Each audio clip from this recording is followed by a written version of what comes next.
Possessing an illuminated tree of life within means that one's inner senses are fully opened and active, providing a direct relationship with God.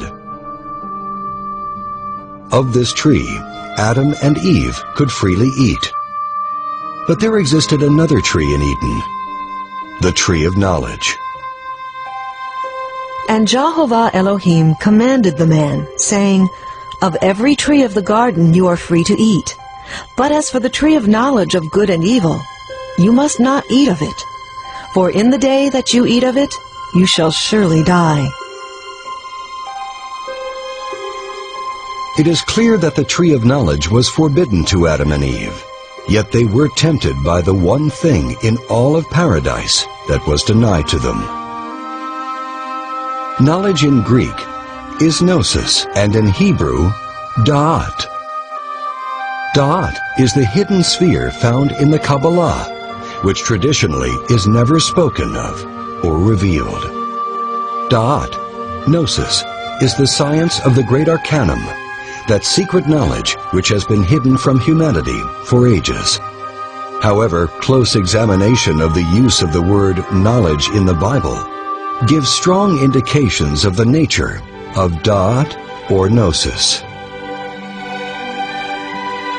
Adam knew his wife again, and she bore a son. The maiden was very beautiful, a virgin who no man had known. It is clear to the observant reader that knowledge in the Bible relates to sexuality. Hence, the tree of knowledge, da'at, gnosis, is a direct reference to sexuality. What then is the purpose of this reference to sex and its role in the fate of Adam and Eve?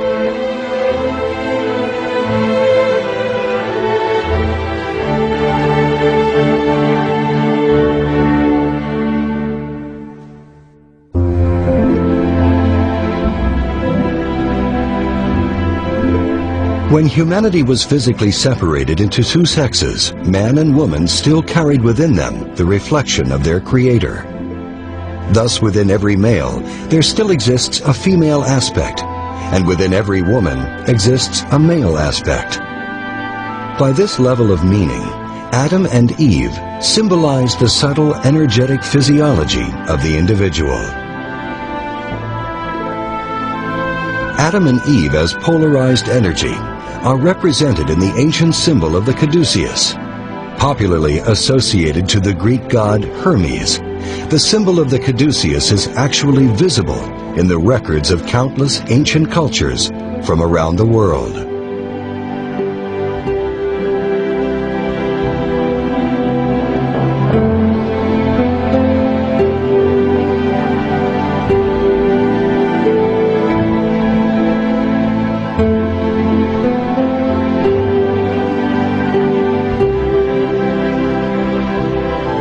The two serpents have always symbolized the masculine and feminine energetic channels that wind up the spinal column.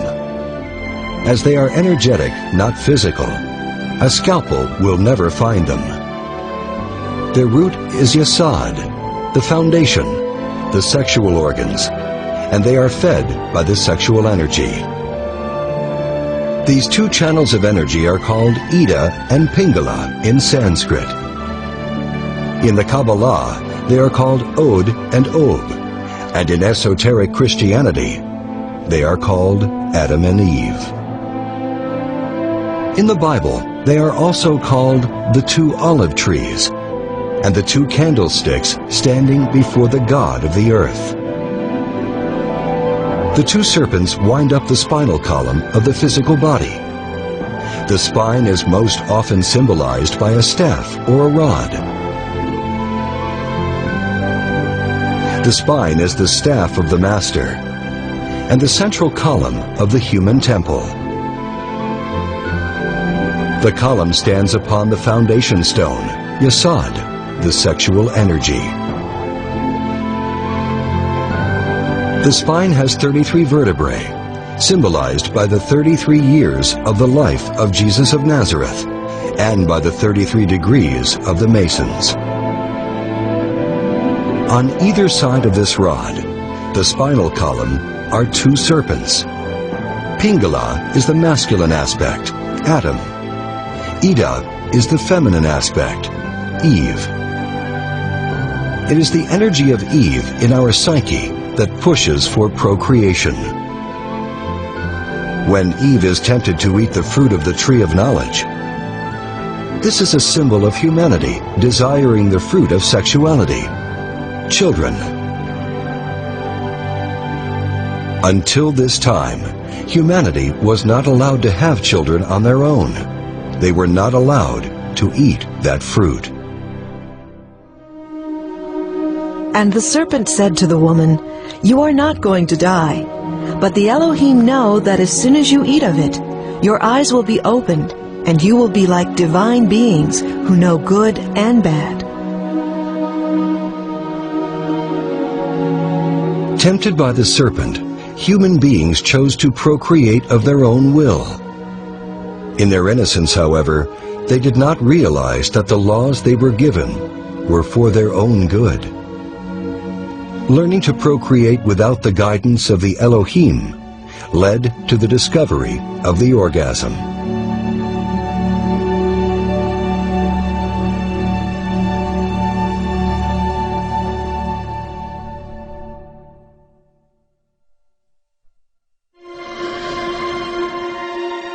The tree of knowledge, or sexuality, was present alongside all the other aspects of existence. It is even recognized as an important presence in Eden, alongside the tree of life. And in the tradition of the Kabbalah, these two trees are said to share the same roots.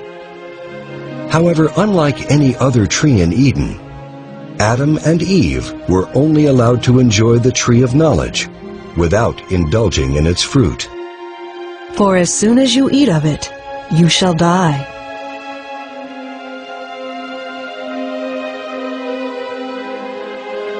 While in Eden, Adam and Eve only knew divinity and innocence, and thus inherently respected the laws of creation. In their innocence, they were ignorant of the consequences of indulging in the fruit of sexuality. Tremendous energy is harnessed in the sexual act between a man and a woman. It is in this coitus that humanity has the God-given capacity to create. Man is the active force, the reflection of God the Father. Woman as the receptive force, the reflection of God the Mother. And sex as the force that brings them together. These are the three forces that give rise to all of creation, and this is the foundation of the universal symbol of the Trinity.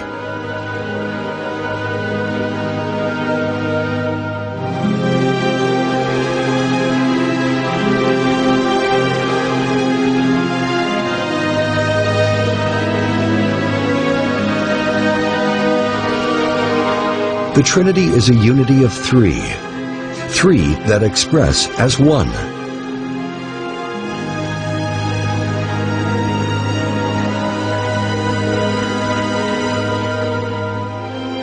But in order to create, this one divides itself in two, male and female.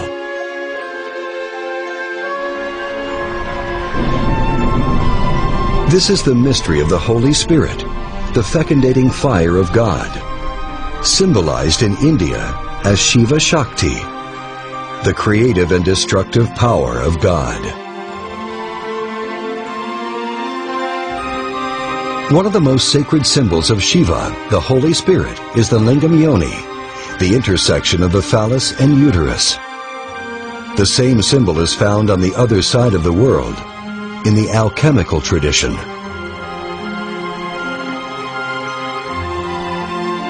The force that powers all creation, on all levels of existence, is sexual energy.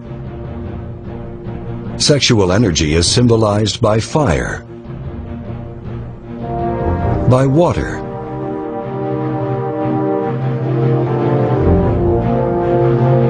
and by light.